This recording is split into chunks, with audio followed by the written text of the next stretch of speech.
حضرت فاطمہ نے کیا منت مانگی؟ بچے صحیح ہو جائیں گے تو بولیے 3 روزے رکھوں گا۔ اللہ تبارک و تعالیٰ نے بچوں کو شفا عطا فرما دی، اور میں سمجھتا ہوں یہ کربلا کی ٹریننگ تھی۔ روزے رکھے بچوں نے۔ کس نے روزے رکھے؟ بچوں نے۔ کس نے؟ 7-8 سال کی عمریں بچوں کی۔ حضرت علی فرماتے ہیں جب میں نے دیکھا نا میرے بچے بھی روزے سے ہیں تو میں کہیں سے تھوڑے سے جوں لایا۔ یہ شہزادے ہیں کائنات کے سب سے بڑے۔ فرماتے ہیں میں نے بی بی پاک کو دیے تو سیدہ پاک نے جوں پیسے روٹیاں پکائیں، اور جب عین افطاری کے وقت کھانا سامنے آیا تو دروازے پہ بھکاری آیا۔ عین بڑا بے نیاز ہے اللہ، عجیب رنگ ہے مالک کا۔ عین افطاری کا وقت جب آدمی کہتا ہے کہ فٹافٹ ہو جائے، بھکاری دروازے پہ آیا اور اس نے صدا دی، او میرے رسول کے گھر والوں، کئی دنوں سے روٹی نہیں کھائی۔ حضرت علی نے، حضرت فاطمہ نے بچوں کی طرف دیکھا تو امام حسین چھوٹے تھے سب سے، انہوں نے سب سے پہلے برتن اٹھائے کھانے والے، اور کہنے لگے اماں میں نہ دے کے آؤں۔ حضرت فاطمہ رشک کرنے لگیں، مصطفیٰ کے نواسے باہر گئے، اپنے حصے کا کھانا وَيُؤْثِرُونَ عَلَىٰ أَنفُسِهِمْ وَلَوْ كَانَ بِهِمْ خَصَاصَةٌ۔ اللہ فرماتے ہیں انہیں بڑی اشد ضرورت بھی ہو پھر بھی وہ دوسروں پہ اثار کر دیتے ہیں۔ وہ کھانا باہر امام حسین دے آئے، پانی سے روزہ کھولا، کھجورے کھائی، لیٹ گئے، سویرے کھجورے کھائی، روزہ رکھ لیا۔ شام ہوئی تو حضرت علی فرماتے ہیں میں پھر اگلے دن کے روزے کے لیے جوں لایا، فاطمہ نے پیچھے روٹیاں پکائیں۔ 2 دنوں کی بھوک تھی پر مالک تو بڑا بے نیاز ہے۔ آزمانے پہ آیا تو اس رنگ میں عین افطاری کے وقت دروازے سے آواز نکلی، اور مانگنے والے نے کہا کہ بھوکا بھی ہوں اور یتیم بھی ہوں، یتیم ہوں۔ حضرت فاطمہ کہنے لگی بیٹا دیر نہ کرنا، یتیم کا پیٹ بھرنے میں دیر نہیں ہونی چاہیے۔ کھانا باہر چلا گیا، پانی سے روزہ، کھجورے۔ شہزادے ہیں شہزادے، یہ 2 جہاں کے شاہ ہیں، پاس کچھ رکھتے نہیں، 2 جہاں کی نعمتیں ہیں ان کے خالی ہاتھ میں۔ کھجور پانی سے افطاری بھی سحری بھی، سویرے پھر اٹھے روزہ رکھا، تیسرا دن ہے تیسرا۔ ذرا دل پہ ہاتھ رکھنا، بچہ ایک رات بھوکا ہو تو اماں سوتی نہیں۔ اور میں کہا کرتا ہوں اماں فالج والی ہو نا، فالج والی ماں، فالج زدہ، تو آدھی رات کو اس کا بیٹا جوان کہے تھوڑی بھوک لگی ہوئی تھی تو اماں کو رینگنا بھی پڑے تو وہ رینگ کے بھی جاتی ہے، روٹی پکاتی ہے، کہتے ہیں میرا لال بھوکا نہ سو جائے۔ اور مصطفیٰ کی بیٹی سے زیادہ بچوں سے کون پیار کر سکتا ہے؟ اور 3 دن کے بھوکے بچے، تیسرا دن آیا، بڑے حوصلے سے بی بی کہہ دیتی ہے چھوڑو ان کا تو کام ہے، یہ تو آتے رہتے ہیں، میرے بچے بھوکے تم پہلے روٹی کھاؤ۔ لیکن میرے بھائی کربلا ایسے نہیں سجتی۔ یہ جو برگر کھا کے ناراض ہونے والے بچے ہوتے ہیں یہ میدانوں میں نہیں نکل پاتے، ان کے لیے مشکل ہوتا ہے۔ حضرت فاطمہ نے، حضرت علی نے ڈیوٹی کی، ڈیوٹی اپنے بچوں کو تیار کیا کربلا کے لیے۔ تیسرے دن جب رکھا صاحب نے کھانا تو باہر سے بولنے والا بولا کہا میں مسکین ہوں، لاچار ہوں، گھر بھی کوئی نہیں، کھانا بھی کوئی نہیں۔ امام حسین پھر اٹھے، تیسرے دن کا بھی کھانا دے دیا۔ حضرت علی فرماتے میں بچے پکڑ کے مسجد لے کے گیا، کہیں بھوک سے میرے لال گر نہ جائیں۔ کہتے ہیں ہامتے کامتے تینوں شہزادے مسجد میں داخل جو ہوئے تو بس ہماری قیمت پڑ گئی، مول پڑ گیا ہمارا۔ کہتے ہیں مسجد میں قدم رکھا تو ایسے لگا جیسے نبی پاک ہمارا انتظار کر رہے ہیں۔ فرماتے ہیں تیسرے دن کی مغرب پڑھنے گئے تو حضور نے تینوں باپ بیٹوں کو چہرے دیکھے، فرمایا علی یہ جبریل کھڑے ہیں اور فرما رہے ہیں تیرے 3 دن کا عمل خدا کو بھی بڑا پسند آیا ہے، محمد مصطفیٰ کو بھی بڑا پسند آیا ہے، بڑا پسند آیا ہے 3 دن کا عمل۔ میرے بھائی ٹریننگ کرائی، ٹریننگ۔ ہمارے ہاں تو حال بڑا سخت ہے، اور دین کا معاملہ، چوری آتے ہیں بچے گھروں سے چوری نمازیں پڑھنے، داڑھی رکھ لے تو سب سے پہلے مسئلہ اماں کو بنتا ہے، سب سے پہلا۔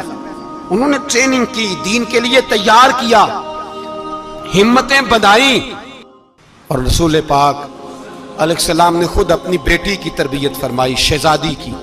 کس کی؟ دنیا میں سب سے بڑی شہزادی کون ہے؟ آپ نام لیں گے تو دل ٹھنڈا ہوگا انشاءاللہ۔ میرا عقیدہ ہے حضرت فاطمہ کا نام لے تو اللہ دل کو سکون دیتا ہے۔ سب سے بڑی شہزادی سیدہ، بولیے سیدہ فاطمہ الزہرا رضی اللہ تعالی عنہ۔ حضرت علی فرماتے ہیں حضور بڑا پیار کرتے تھے حضرت فاطمہ سے، جب سفر پہ جاتے تو سب سے آخر میں حضرت فاطمہ سے ملتے، واپس آتے تو سب سے پہلے حضرت فاطمہ سے ملتے. فرماتے ایک جہاد کے لیے حضور چلے گئے اور مجھے نائب بنا کے چھوڑ گئے. میرے پاس مال غنیمت کے تھوڑے سے پیسے تھے, تھوڑی سی رقم تھی, تو میں نے سوچا کہ میں نے فاطمہ کو کبھی تحفہ نہیں دیا تو ایک زنجیر نہ سونے کی خرید کے دوں. کہتے ایک چین سونے کی زنجیر خرید کے میں نے حضرت فاطمہ کو تحفہ دی تو سیدہ نے پہن لی. کچھ دنوں کے بعد خبر آئی کہ حضور کل پہنچ رہے ہیں واپس. کہتے میں نے فاطمہ کو بتایا تو مجھے پتا تھا فاطمہ کیا کرے گی. سیدہ نے سارا گھر صاف کیا, ساری تیاریاں کی, کھانے چنے, جو اس وقت ماحول تھا ہر لحاظ سے حضور کی آمد کا انتظار کیا, اور سویرے سے ہی حضرت فاطمہ بیٹھ گئی. سویرے سے حضور کئی دنوں کے بعد آ رہے ہیں. کمال ہو گئی. فرماتے ہیں جب محبوب تشریف لائے نا, پہلا قدم نبی پاک نے حضرت فاطمہ کے گھر کے اندر رکھا, السلام علیکم کہا, اور شیر خدا فرماتے جناب فاطمہ کو دیکھا اور نبی پاک واپس پلٹ گئے. کہتے میں نہیں تھا گھر میں واپس آیا, بی بی صاحبہ نے بتایا اور میں نے دیکھا کہ فاطمہ اس طرح روتی ہے کہ میں نے ایسا روتے کبھی دیکھا ہی نہیں. فاطمہ ہوا کیا کا پتہ کرو. حضور چلے گئے, پر بغیر ملے ہی چلے گئے. کہتی ہے میں مسجد گیا, میں نے کہا ایسا کیا ہو گیا کہ اتنا محبوب بغیر ملے رخصت ہو گئے. میں مسجد گیا اور جا کر کے میں نے دیکھا تو نبی پاک کی مسجد کے کونے میں بیٹھے. میں قریب بیٹھا, میں نے کہا یا رسول اللہ فاطمہ بڑا رو رہی ہے, کیا ہوا؟ کہتے نبی پاک کی آنکھوں میں بھی آنسو آ گئے, حضور بھی روئے. پتہ ہے نبی پاک نے کیا فرمایا؟ یہ تربیت ہے, اس طرح کربلا سجتی ہے. رسول پاک علیہ الصلوۃ والسلام نے فرمایا وہ میری بیٹی ہو کے سونا پہنتی ہے, ہر عورت کے لیے جائز ہے, کئی کلو بھی پہن لے تو شریعت منع نہیں کرتی. حضور نے فرمایا میری بیٹی ہو کے سونا پہنتی ہے. اگر فاطمہ بھی سونا پہنے گی تو امت کی غریب بیٹیاں کس کے طریقے پہ چلیں گی؟ غریب بیٹیاں کس کے طریقے؟ جو باپ مجبور ہو کے 12 بندوں کے ساتھ بیٹی کو رخصت کرے گا وہ کہہ تو سکے گا نا میں اس طرح شادی کر رہا ہوں جس طرح مصطفیٰ نے فاطمہ کی تھی, وہ کہہ تو سکے گا نا. لیکن اگر یہ بھی سونے پہنے گی تو پھر نقشے قدم کیسے متعین ہوں گے؟ حضرت شیر خدا واپس آئے, کہا فاطمہ یہ تیری چین رسول پاک کو پسند نہیں آئی. بھائی یہ حقیقتیں سمجھو. جب بچوں کے ماحول کے اندر یہ رنگ, کیسے بیٹیاں سسرال میں جا کے گزارا کریں گی جب تو جان ہی نہیں چھوڑ رہا, جب تو ان کو طریقہ سلیقہ سکھا ہی نہیں رہا. الا ماشاءاللہ کثرت کے ساتھ ماں باپ کی غلط بریفنگ ہوتی ہے, جو ہستا بستا گھر خراب ہوتا ہے, اور بچے کے ماں باپ بھی تکلیف میں ہوتے ہیں اس لیے کہ بچہ تکلیف میں ہوتا ہے. خدا را ان بچیوں کے ساتھ وہ معاملہ کریں کہ یہ اپنے گھر جا کے اگر کچھ مشکل بھی دیکھنی پڑے تو وقت گزار سکے. بھائی میرے رسول پاک علیہ السلام نے تیاری کرائی, ٹریننگ دی اور تربیت کی اپنی اہل بیت کی. اس لیے 3 دن پانی بھی بند رہا تو انہیں کوئی پریشانی. یزید نے کہا سونا لے لو, ہیرے لے لو, جواہرات لے لو, لیکن ان کی دلچسپی نہیں تھی تو ان کے قریب کوئی شے آ سکی. یہاں لوگ بکتے اس لیے ہیں کہ موج کرنے کا بڑا شوق ہے.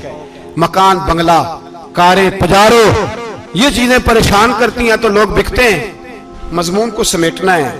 میں 3-4 موضوع آج بیان کرنا چاہتا تھا لیکن باتیں بس پھسل کے دائیں بائیں نکل جاتی ہیں. جو بدر کی جنگ تھی نا وہ کفر اسلام کی جنگ تھی. احد کی جنگ بول کے بتائیں. خیبر کی, خندق, کربلا نہیں, حق و باطل کی. کون سی بولیں؟ نہیں, ایک دفعہ سارے بولیں آپ کو ثواب ہوگا, کیونکہ امام حسین کو آپ حق پہ کہیں گے تو اللہ آپ کو اجر دے گا. کون سی جنگ تھی؟ ہمارے حکمران پتہ کیا کہتے ہیں؟ کہتے ہیں مولوی ہر وقت ہمارے پیچھے پڑے رہتے, ہم نہیں مسلمان, ہم نہیں نماز پڑھتے. تمہیں تو سورۃ اخلاص نہیں آتی. یزید تو جمعہ پڑھایا کرتا تھا, تو جمعے کو خطبہ دیتا تھا. اور عجیب لفظ لکھے ہیں بعض تاریخ لکھنے والوں نے کہ جمعے کا دن تھا تو امام حسین 10 محرم نا جمعے والے دن تھی, تو امام حسین کربلا میں باہر نکلے تو آپ نے فرمایا اتمام حجت کر دوں, کوئی یہ نہ سمجھے کہ مجھے تو پتہ ہی نہیں چلا غلطی سے تیر لگ گیا امام حسین کو. آپ نے فرمایا مجھے بتاؤ تو صحیح مجھے کیوں شہید کر رہے ہو؟ کوئی نہ بتا سکا. تو امام حسین نے فرمایا مجھے کیا ضرورت تھی مدینہ چھوڑ کے مسجد نبوی چھوڑ کے آتا, میں تو اس لیے آیا ہوں کہ جس کو تم نے حکمران بنایا وہ شرابی ہے. کون ہے؟ وہ رنڈیوں کا ناچ دیکھتا ہے, مجرے دیکھتا ہے, مجرے. وہ اللہ کے حلال کو حرام اور حرام کو حلال کہتا ہے. لہذا مسلمانوں کا حکمران بننے کے قابل ہے یہ امام. اور یہ میں آپ کو ایک نہیں, میں 20 تاریخوں میں دکھاؤں گا کہ یہی خطبہ امام حسین کا, کہ تم نے اللہ کے حلال کو حرام, حرام کو حلال کہا, شراب, زنا, جوا, بدکاری عام کر دی. لہذا یزید مسلمانوں کا حکمران بننے کا اہل. امام حسین خطبہ دے رہے ہیں تو یزید کی فوج سے نا لشکر آوازیں دینے لگا. کیا بلا؟ کہنے لگے حسین جلدی کرو, یا بیعت کرو یا جنگ کرو, دیر نہ کرو, ہمارا جمعہ لیٹ ہو رہا ہے. بلے ہو نمازیو, ہمارا جمعہ لیٹ ہو رہا ہے. جمعہ حسین کو شہید کریں گے, گردن کاٹیں گے, پھر جمعہ پڑھیں گے, نماز پڑھیں گے اور نماز میں کہیں گے اللہم صلی علی محمد وعلا. یہ نمازی ہیں. اہل بیت کی گردن پہ چھری چلائیں گے, پھر نماز پڑھیں گے اور کہیں گے اللہم صلی علی محمد وعلا. بلے ہو نمازیو. علامہ ہزاروی کہا کرتے تھے بلے ہو نمازیو. کیسے نمازیو کہ اہل بیت کی گردن پہ چھری اور ساتھ ہی اللہم صلی علی محمد وعلا. یہ کیسے نمازی ہو؟ یہ آج پوری دنیا کا حکمران اللہ ماشاءاللہ اسی طرح کا نمازی ہے. وہ کہتا میری فوٹو دیکھی نہیں, میں نے عید پڑھی ہے مسجد میں, دیکھا نہیں فوٹو لگی ہوئی تھی, میں نے بھی عید پڑھی ہے, جمعہ پڑھا نہیں میں نے. میرا بھی ابا فوت ہو جائے تو جنازہ پڑھتا ہوں, مولوی مجھے مسلمان کیوں نہیں مانتا؟ میں نے کہا یزید کو کیوں نہیں امام حسین نے مسلمان مانا؟ وہ تو دمشق کی جامع مسجد کا خطیب تھا. امام حسین نے سبق دیا ہے, سبق کہ زانی شرابی کو حکمران بنایا جا سکتا. پر میں کیا کروں, کلیجہ پھٹتا ہے, روح کانپتی ہے, دل تڑپتا ہے. مجھے ایسے لگتا ہے کہ جب میری ملت کا جوان اپنے موبائل پہ مجرا دیکھتا ہے نا, گندا مجرا, تو مجھے لگتا ہے 6 مہینے کا حضرت علی اصغر کا مزار کانپنے لگتا ہے کہ یا اللہ جس کام کے خلاف میں نے 6 مہینے کی جان قربان کی, میرے ماننے والے وہ کام کر رہے ہیں, میرے ماننے والے. اور جب مہندی کی رسم پہ شراب کی بوتلیں چلتی ہیں اور حاجی صاحب کہتے ہیں مجھے نہیں پتا منڈے کنڈے کیا کر رہے تھے, تو مجھے لگتا ہے حضرت عباس کے کٹے ہوئے بازوؤں میں پھر سے درد شروع ہو جاتا ہے. اور وہ کہتے ہیں میں نے جس کام کے خلاف بازو کٹوا دیے, میرے ماننے والے وہ کام کر رہے ہیں. اور جب بدکاروں بے حیاؤں کے نعرے لگاتی ہے قوم, تو پھر جنگل سے صدا آتی ہے امام حسین کی. پھر حسین کہتے ہیں کہ نہیں, ابھی کربلا ختم تو نہیں ہوئی, حسین ابھی کربلا میں, حسین ابھی بھی. جب اور یہ میں سب کی بات کر رہا ہوں, پاکستانیوں کی نہیں, صرف سارے حکمران, بہت سارے جو اسلام کا دعویٰ کرتے ہیں, وہ جب جہاز سے اتر کے دوسرے ملک میں جاتے ہیں تو جبے کے نیچے سے پینٹیں نکال لیتے ہیں. انہوں نے بھی مذہب کو رنگ دار بنا لیا ہے, کبھی رنگ اور ہوتا ہے کبھی اور ہوتا ہے. خدا را امام حسین کو تڑپاؤ نہ, خدا را شرابیوں کو ووٹ دے کے, ظالموں کو ووٹ دے کے. اور یہ سارے ہی ایسے, میں کسی ایک کی بس, سارے ہی ایسے. یزید نے بھی کتا رکھا ہوا تھا, اس کے بھی ساتھ سویا کرتا تھا, آپ کے بھی کئی سیاستدانوں نے پالے ہوئے. یہ سارے تماشے کرنے والے, جانوروں کی لڑائی دیکھنا بھی حرام اور کرانا بھی, یہ سارے ایک ہی رستے میں. یہ سارے ایاک نعبد و ایاک نستعین کوئی ایک آیت پڑھ لیتا ہے, اس کے بعد ڈھول بجانے, عورتوں کے ناچ کرانے شروع کر دیتا ہے. یہ ایاک نعبد و ایاک نستعین کا ترجمہ ہے, تماشا بنایا ہوا ہے. اور وہ جن کا بڑا دعویٰ ہے کہ ہم نے بڑی مسجدیں بنائی ہیں, اتنی رسوائی کے بعد بھی انہیں شرم نہیں آئی کہ کتنے رسوا ہو گئے. ابھی خیال کریں, ہمارے ملک میں تو ایسے ٹاؤن بنے ہوئے ہیں جنہوں نے سب سے بڑی مسجد بھی لاہور میں بنا دی, اور کچھ دنوں کے بعد انہوں نے کہا جشن بہاراں بھی بناؤ, پتنگ بازی بھی کرو, سارے کام ہی کرو, راضی رہے رحمان بھی, خوش رہے شیطان بھی. معاذ اللہ. امام حسین نے اس سوچ کے خلاف جہاد کیا ہے, فرمایا نا لا الہ الا, دوسرے کی گنجائش ہے نا, شرابی کی گنجائش ہے, اس لیے کہ لا الہ الا, مسجد ہوگی تو پھر کلب نہیں ہوگا, لا الہ الا اللہ. اگر اللہ کا نام ہوگا تو پھر بدکار بے حیا کی گنجائش ہے، اس لیے کہ لا الہ الا اللہ وحدہ لا شریک، دین میں کسی گند کی گنجائش ہے ہی نہیں۔ یہ فکر ہے امام حسین، یہ سوچ ہے۔ ہمارا حکمران کہتا ہے مولوی صاحب نماز پڑھنے سے کس نے روکا ہے، سارا دن پڑھو۔ ہم بھی مسجد بنا کے دیتے ہیں، ہماری طرف سے 5 کلے زمین میں بناؤ، ہمیں نہ چھیڑو۔ شراب کباب بند نہ کراؤ۔ آپ دیکھ لیں دبئی کے اندر کیا ہو رہا ہے، شیخ زید اسلامک سینٹر بنا، اتنی بڑی مسجد دیکھنے کو دل کرتا ہے، لیکن چند کلومیٹر پہ کلب بھی بنا ہوا ہے، سارے تماشے۔ بس امام حسین نے کہا ہے کہ مسجدیں بنے گی، کلب نہیں بنیں گے۔ یزید کہتا تھا مسجد بھی بناؤ اور شراب خانہ بھی بناؤ، امام حسین نے فرمایا نہ، شراب خانہ نہیں بننے دوں گا۔ اس نے کہا ٹھیک ہے نماز کے وقت نماز اور صبح یہ، فرمایا نہ، لا الہ الا اللہ۔ اور کس طرح کا امام حسین نے، آپ نے فرمایا خودی کا سر نہاں، اقبال ترجمہ کرتے ہیں خودی کا سر نہاں لا الہ الا اللہ، خودی کا تیغ فساں لا الہ الا اللہ۔ اگرچہ بت ہیں جماعت کی آستینوں میں، پر مجھے ہے حکم ازاں لا الہ الا اللہ، اور بہار ہو کے خزاں لا الہ الا اللہ۔ اور پھر بول پڑے اقبال اور کہنے لگے اگر یہ دور اپنے ابراہیم کی تلاش میں ہے، یہ دور اپنے ابراہیم کی تلاش میں، کیونکہ صنم کدا ہے جہاں لا الہ الا اللہ۔ اور اس کا ترجمہ انہوں نے کہا تھا نا یہ دور اپنے ابراہیم کی، ہمارے شہر کے بزرگ تھے شیخ عبدالصبور بیگ منشور ہزاروی علیہ رحمہ، انہوں نے ترجمہ کیا، وہ کہنے لگے اس شاہ مشرقین کی، اس نور عین کی۔ مجھے حضرت صاحب کا یہ شعر بڑا ہی پسند ہے، بڑا ہی پسند ہے مجھے، ان کا یہ مصرع بڑا ہی پسند ہے۔ اور میں ان کی قبر پہ جب ان کے انتقال کے بعد آگے بڑھا فاتحہ کے لیے تو پھر بھی میرے کانوں میں ان کا یہ فکرہ گونج رہا تھا، وہ کہا کرتے تھے اس شاہ مشرقین کی، اس نور عین کی، مطلوب ہے جہاں کو قیادت حسین کی، ہر سو یزیدیوں کا زمانے میں زور ہے، ہر سو یزیدیوں کا۔ دیکھو بزرگ کیا کہتے ہیں، ہر سو یزیدیوں کا، ایک یزید تھا نا، ہر سو یزیدیوں کا، اس شاہ مشرقین کی، اس نور عین کی، مطلوب ہے جہاں کو قیادت حسین کی، ہر سو یزیدیوں کا زمانے میں زور ہے، منشور آج پھر ہے ضرورت حسین کی۔ میرے بھائی امام حسین، اب پتہ کیا کیا کریں، ایک معروف نعرہ ہے، امام حسین تو زندہ باد ہے، اور انشاءاللہ وہ پہلے بھی زندہ باد تھے، قیامت تک کی زندہ باد ہے، حسین ہی تو زندہ باد ہے۔ آپ کو سچی بات بتاؤں، حسین ہی تو، اور قیامت میں جب کسی نے اٹھنا ہوگا نا، اٹھنا، آپ یقین کریں جب کمر جھکنے لگتی ہے امام حسین کا نام سامنے آ جائے تو سیدھی کھڑی ہو جاتی ہے۔ حسین تو علامت ہے کھڑے ہونے کی، اور دنیا میں قتیل اس سا منافق نہیں کوئی، جو ظلم تو سہتا ہے بغاوت نہیں کرتا۔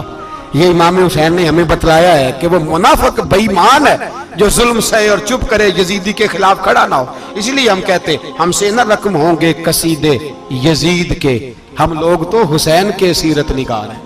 یہ کیسے زندہ باد، یہ نعرہ ضروری ہے، مردہ آباد، اس نعرے کی ضرورت ہے، اس نعرے کی۔ حسین تو زندہ باد ہے لیکن حسینیت زندہ باد، اور مردہ آباد کیا ہے؟